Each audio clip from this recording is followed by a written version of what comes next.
Hello friends, welcome to study कर। मैं हूं आपका दोस्त प्रभाकर।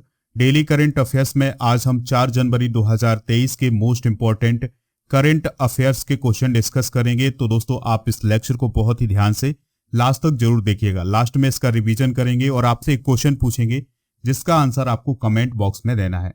चैनल पर अगर आप नए आए हैं तो चैनल को सब्सक्राइब कर लें, बेल आइकन भी दबा लें जिससे आपको समय पर सबसे पहले नोटिफिकेशन मिल सकेगा। हमारे सभी सोशल मीडिया प्लेटफॉर्म का लिंक नीचे डिस्क्रिप्शन बॉक्स में दिया गया है, तो वहां से आप हमें फॉलो कर सकते हैं सभी सोशल मीडिया प्लेटफॉर्म पर। आपके लिए एक इन्फॉर्मेशन है कि अगर आप मध्य प्रदेश के किसी भी एग्जाम की तैयारी कर रहे हैं या फिर राजस्थान के या फिर दोस्तों एसएससी बैंक की एग्जाम की तैयारी कर रहे हैं, तो उसके लिए हमारे एप्लीकेशन पर मॉक टेस्ट उपलब्ध हैं हिंदी और अंग्रेजी में। तो दोस्तों, आप इन मॉक टेस्ट को परचेज कर सकते हैं और अगर आप उसमें छूट प्राप्त करना चाहते हैं तो आप मेरा कूपन कोड यूज करिएगा PS100। जैसे ही ये आप कूपन कोड यूज करेंगे आपको उस मॉक टेस्ट में छूट मिल जाएगी। सबसे पहले हम कल के करंट अफेयर्स को एक बार रिवाइज कर लेते हैं, ध्यान से सुनिएगा। डीआरडीओ का स्थापना दिवस कब मनाया जाता है? तो 1 जनवरी को मनाया जाता है और इस साल 2023 में इसका 65वां स्थापना दिवस मनाया गया है। भारतीय पुस्तकालय कांग्रेस का उद्घाटन किस राज्य में किया है? तो ये केरल में किया गया है और इसका उद्घाटन केरल के चीफ मिनिस्टर पिनाराई विजयन ने किया था। एटॉमिक एनर्जी रेगुलेटरी बोर्ड के अध्यक्ष के रूप में किसे नियुक्त किया गया है? दिनेश कुमार शुक्ला को। अगला क्वेश्चन था, लक्ष्मी सिंह किस प्रदेश की पहली महिला पुलिस कमिश्नर बनी है? तो ये उत्तर प्रदेश की पहली महिला पुलिस कमिश्नर बनी है और इनकी पोस्टिंग गौतम बुद्ध नगर में की गई है। किस राज्य में सेंट्रल डिटेक्टिव ट्रेनिंग इंस्टीट्यूट की आधारशिला रखी गई है? तो कर्नाटक में। किसको इंडियन ओवरसीज बैंक का प्रबंध निदेशक और सीईओ बनाया गया है? अजय कुमार श्रीवास्तव को। दोस्तों, अगला क्वेश्चन है, केंद्र सरकार ने लंपी प्रोवैक वैक्सीन के व्यावसायिक उत्पादन के लिए किस संस्थान के साथ एक समझौता किया है? तो पशु चिकित्सा जैविक उत्पाद संस्थान के साथ समझौता किया है। दोस्तों, याद रखिएगा कि जो लंपी प्रोवैक है ये लंपी वायरस पर कारगर एक वैक्सीन है जिसका समय 1 साल का होता है। दोस्तों, भारत के 78वें ग्रैंड मास्टर कौन बने हैं? कौस्तभ चटर्जी। भारत के पहले ग्रैंड मास्टर कौन थे? तो उनका नाम था विश्वनाथन आनंद। आरटीआई जवाबदेही में सबसे खराब प्रदर्शन करने वाला राज्य कौन है? तो वो है तमिलनाडु। लास्ट क्वेश्चन था, ज्वारी पुल का उद्घाटन किस राज्य में किया गया है? तो ये गोवा राज्य में किया गया है। चलिए दोस्तों, आज का पहला क्वेश्चन डिस्कस करते हैं, ध्यान से सुनिएगा। हाल ही में किस देश ने यूरो मुद्रा को अपनाया है? तो दोस्तों, यूरो मुद्रा को अपनाने वाला देश कौन है जिसने अभी हाल ही में अपनाया है? तो उसका नाम है क्रोएशिया। देखिए दोस्तों, क्रोएशिया ने यूरोपीय यूनियन की जो सामान्य मुद्रा है जिसको यूरो बोला जाता है, तो उसको अभी हाल ही में अपनाया है और अब वह शेंगेन क्षेत्र में शामिल हो गया है।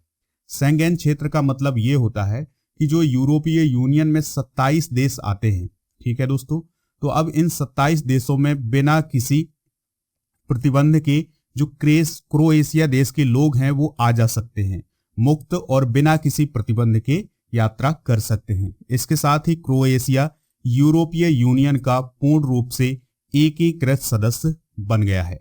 दोस्तों, क्रोएशिया जो है वो 2013 में यूरोपीय यूनियन में शामिल हुआ था। ठीक है, ये आप जो फ्लैग देख रहे हैं ये किस देश का है?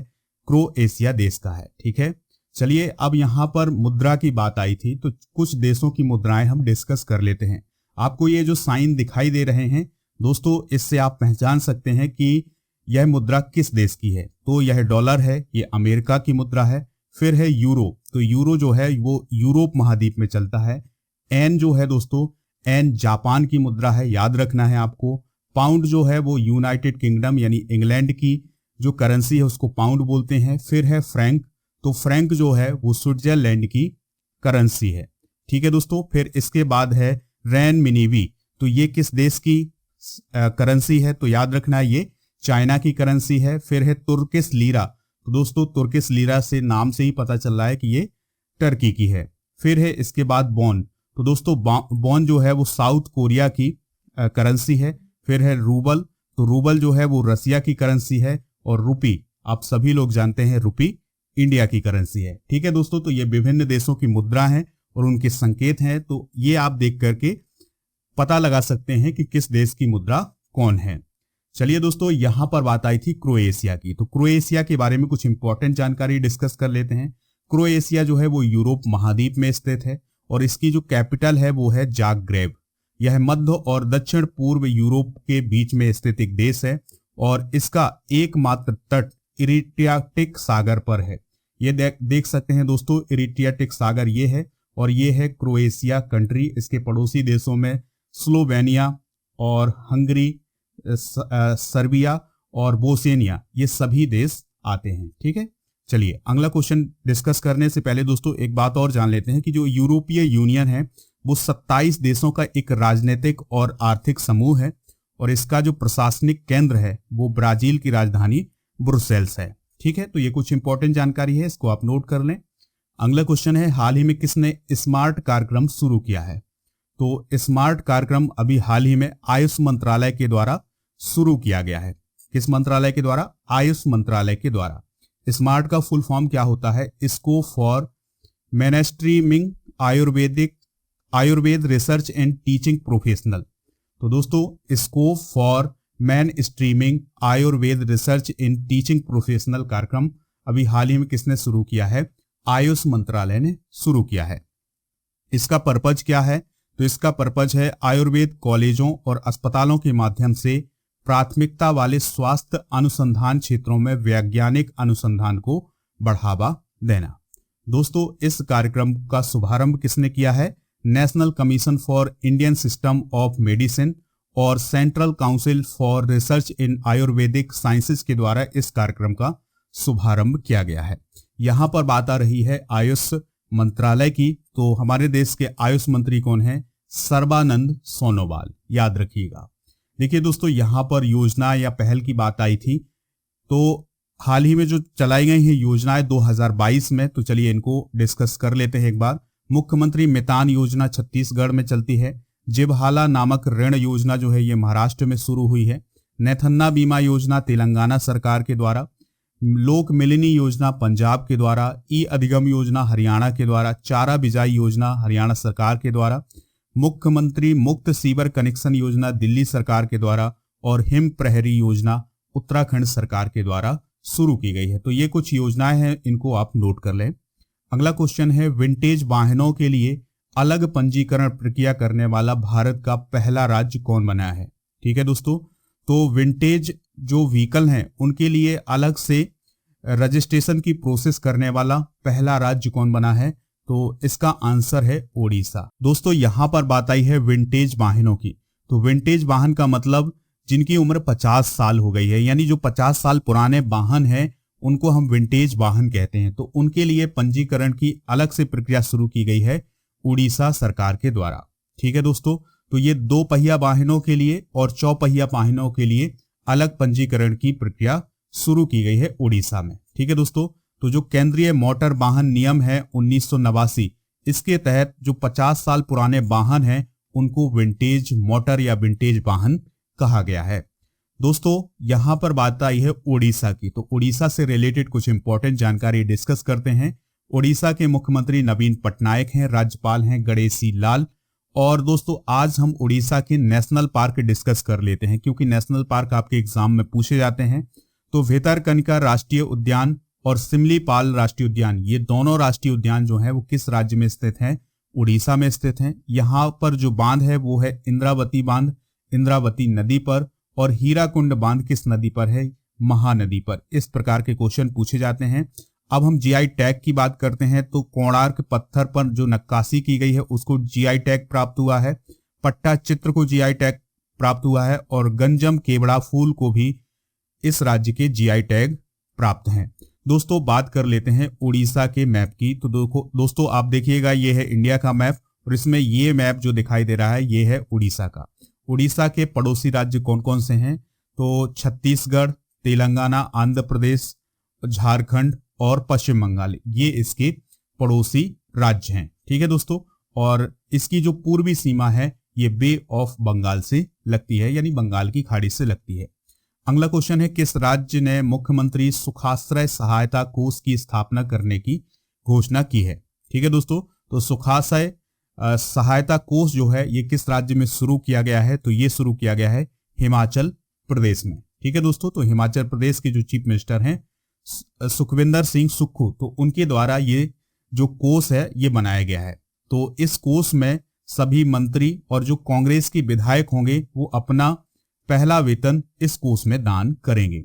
इस कोष का उद्देश्य क्या है? तो दोस्तों मुख्यमंत्री सुखाश्रय सहायता कोष का जो उद्देश्य है वो है जरूरतमंद बच्चों को और निराश्रित महिलाओं को उच्च शिक्षा की सुविधा प्रदान करना।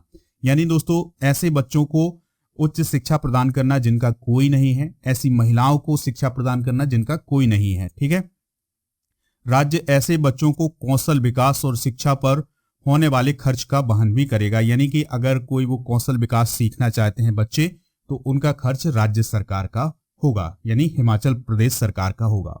बात आई है हिमाचल प्रदेश की, तो हिमाचल प्रदेश की शिमला राजधानी है। इसके अलावा दोस्तों यहाँ की राजधानी याद रखिएगा धर्मशाला भी है। ठीक है, और राज्यपाल कौन है? राजेंद्रन विश्वनाथ अर्लेकर। मुख्यमंत्री हैं सुखविंदर सिंह सुक्खू, कांग्रेस पार्टी के हैं। और इसके जो पड़ोसी राज्य हैं वो हैं जम्मू कश्मीर, पंजाब, हरियाणा, उत्तराखंड और उत्तर प्रदेश। यहाँ पर त्योहार मनाया जाता है श्रीखंड महादेव यात्रा।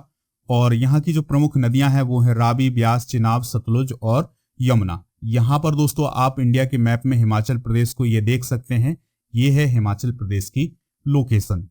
अगला क्वेश्चन है भारत के चुनाव आयोग ने किस राज्य में मिशन 929 शुरू किया है? तो दोस्तों मिशन 929 किस राज्य में शुरू किया गया है इलेक्शन कमीशन ऑफ इंडिया के द्वारा?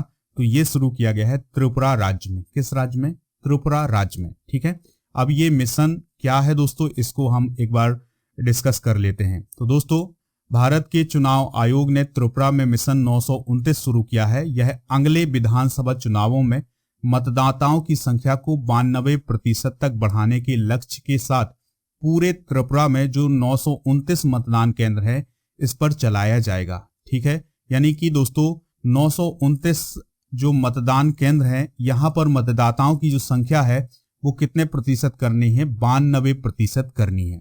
इन बूथों पर 2018 का जो विधानसभा चुनाव हुआ था उन पर 89% मतदान हुआ था। यानी जो ये 929 मतदान केंद्र हैं इन पर दोस्तों 2018 में 89% मतदान हुआ था। इन पर 92% मतदान करना इलेक्शन कमीशन ऑफ इंडिया का उद्देश्य है। इन बूथों को छोड़कर राज्य के सभी बूथों पर 91 या उससे अधिक मतदान हुआ था। यानी जो त्रिपुरा था उसमें 2018 में इन 929 मतदान केंद्रों को छोड़ करके सभी मतदान केंद्रों में 91% या इससे ज्यादा मतदान दर्ज किया गया था। ठीक है, बात आई है त्रिपुरा की, तो दोस्तों त्रिपुरा के मुख्यमंत्री कौन है? माणिक साहा है। राज्यपाल हैं सत्यदेव नारायण आर। यहाँ का राजकीय पशु है फेयर्स लीफ मंकी और राजकीय पक्षी है ग्रीन इंपीरियल पिजन। राष्ट्रीय उद्यान है धूमिल तेंदुआ राष्ट्रीय उद्यान और राजबाड़ी राष्ट्रीय उद्यान। यहाँ पर बांध है गोमती बांध, ये गोमती नदी पर है। और यहाँ के जीआई टैग हैं त्रिपुरा क्वीन अनानास। ठीक है, और दोस्तों अगर हम त्रिपुरा की लोकेशन देखें इंडिया में तो दोस्तों ये नॉर्थ ईस्ट का स्टेट है और इसके जो पड़ोसी राज्य हैं वो है मिजोरम और असम। ठीक है, और इसकी सीमा जो है वो बांग्लादेश से भी लगती है। यहाँ पर इलेक्शन कमीशन ऑफ इंडिया की बात आई थी, तो दोस्तों भारत के मुख्य चुनाव आयुक्त कौन है? याद रखना है राजीव कुमार हैं। अगला क्वेश्चन है किसने राष्ट्रीय टीम के लिए चुने जाने वाले खिलाड़ियों के लिए यो टेस्ट अनिवार्य कर दिया है? तो दोस्तों ये काम किया है बीसीसीआई ने। अब बीसीसीआई ने ये कहा है कि अगर किसी को भी नेशनल टीम में सिलेक्शन चाहिए तो उससे पहले आपको यो टेस्ट देना पड़ेगा। ठीक है, यो टेस्ट देंगे तभी आपका सिलेक्शन नेशनल टीम में होगा। ये किसने कहा है दोस्तों? बीसीसीआई ने, यानी board of control for cricket in India ने। इसके अलावा दोस्तों खिलाड़ियों के लिए एक और टेस्ट कहा है, अनिवार्य किया है, और वो है डेक्सा टेस्ट।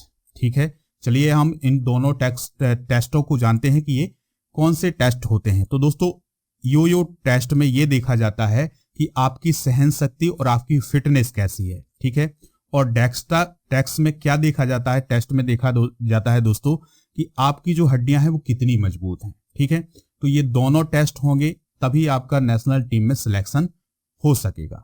ठीक है, इसके अलावा एक और शर्त रखी है कि जो उभरते हुए खिलाड़ी हैं, जो नए खिलाड़ी हैं, उन्हें राष्ट्रीय टीम में चयन के लिए घरेलू सत्र खेलने जरूरी है। यानी जो घरेलू जो टूर्नामेंट होते हैं उनको आपको खेलना अनिवार्य है। तो ये कुछ क्राइटेरिया रखा है बीसीसीआई ने। बात कर लेते हैं बीसीसीआई की। दोस्तों, board of control for cricket in India BCCI का फुल फॉर्म होता है। इसकी स्थापना 1928 में हुई थी। इसका मुख्यालय जो है मुंबई महाराष्ट्र में है। इसके वर्तमान अध्यक्ष हैं रोजर बिन्नी, उपाध्यक्ष हैं राजीव शुक्ला, सचिव हैं जय शाह, पुरुषों की टीम के कोच हैं राहुल द्रविड़ और महिला टीम के कोच कौन है, रमेश पवार।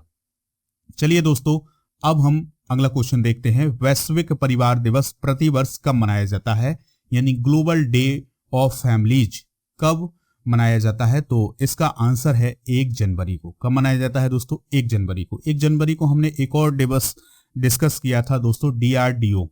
डीआरडीओ का जो स्थापना दिवस है ये 1 जनवरी को मनाया जाता है। कल के हमने करंट अफेयर्स में डिस्कस किया था। तो लोगों के बीच शांति, प्रेम और एकता को बढ़ावा देने के लिए हर साल 1 जनवरी को वैश्विक परिवार दिवस मनाया जाता है और यह दिवस पहली बार नवंबर 1997 में प्रस्तावित किया गया था।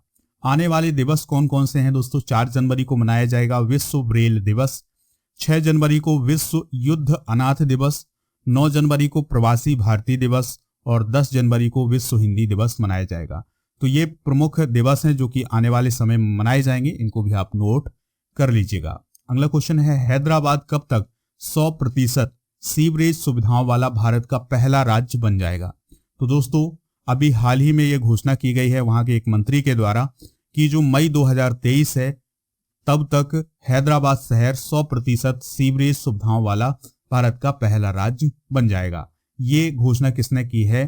तेलंगाना के मंत्री हैं केटी रामाराव, तो उनके द्वारा ये घोषणा की गई है। ठीक है दोस्तों, शहर में 3,866 करोड़ के निवेश से 31 नए सीवेज ट्रीटमेंट प्लांट बनाए जा रहे हैं। कहां पर? हैदराबाद में। तेलंगाना की बात आई है क्योंकि तेलंगाना जो है वो कैपिटल है किसकी? तेलंगाना की कैपिटल क्या है? हैदराबाद है।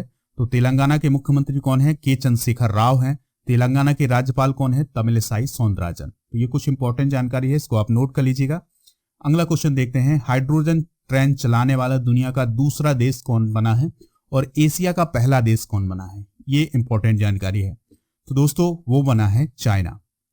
तो चाइना विश्व का दूसरा और एशिया का पहला ऐसा देश बन गया है जिसने हाइड्रोजन से ट्रेन चलाई है। ठीक है, और दुनिया का पहला ऐसा देश कौन बना था जिसने हाइड्रोजन से ट्रेन चलाई थी? तो उसका नाम था जर्मनी। ठीक है, सितंबर 2022 में जर्मनी ने हाइड्रोजन ट्रेन संचालित की थी।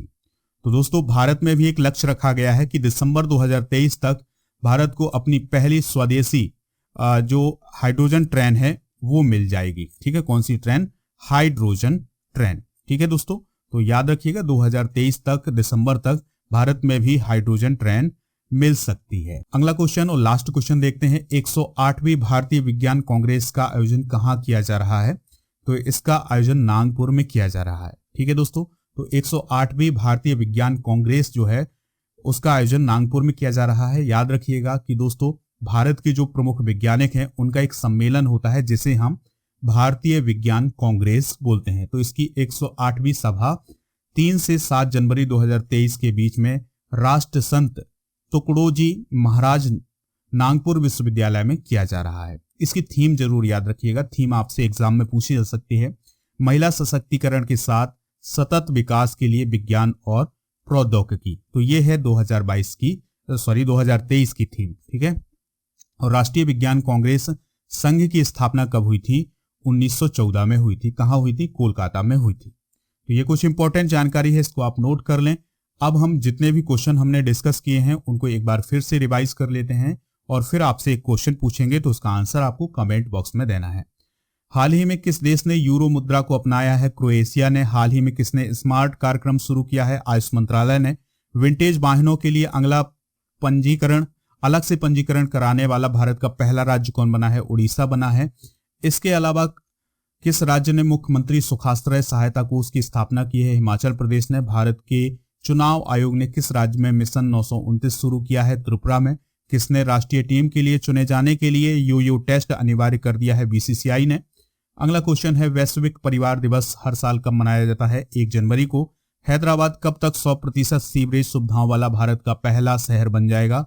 मई 2023 तक। हाइड्रोजन ट्रेन चलाने वाला दुनिया का दूसरा देश कौन बना है? चीन बना है। लास्ट क्वेश्चन था 108वीं भारतीय विज्ञान कांग्रेस का आयोजन कहाँ किया जा रहा है? नागपुर में। दोस्तों अब आपसे एक क्वेश्चन पूछते हैं, उससे पहले एक इन्फॉर्मेशन है कि अगर आप इस लेक्चर का पीडीएफ प्राप्त करना चाहते हैं तो पीडीएफ मिलेगा आपको हमारे एप्लीकेशन पर। एप्लीकेशन का लिंक डिस्क्रिप्शन बॉक्स में दिया गया है, तो वहां से आप इसका पीडीएफ प्राप्त कर सकते हैं। आज का क्वेश्चन है, हाइड्रोजन ट्रेन चलाने वाला दुनिया का दूसरा देश कौन बना है? अमेरिका, जापान, जर्मनी या चाइना? जो भी इसका राइट आंसर हो कमेंट बॉक्स में जरूर बताइएगा।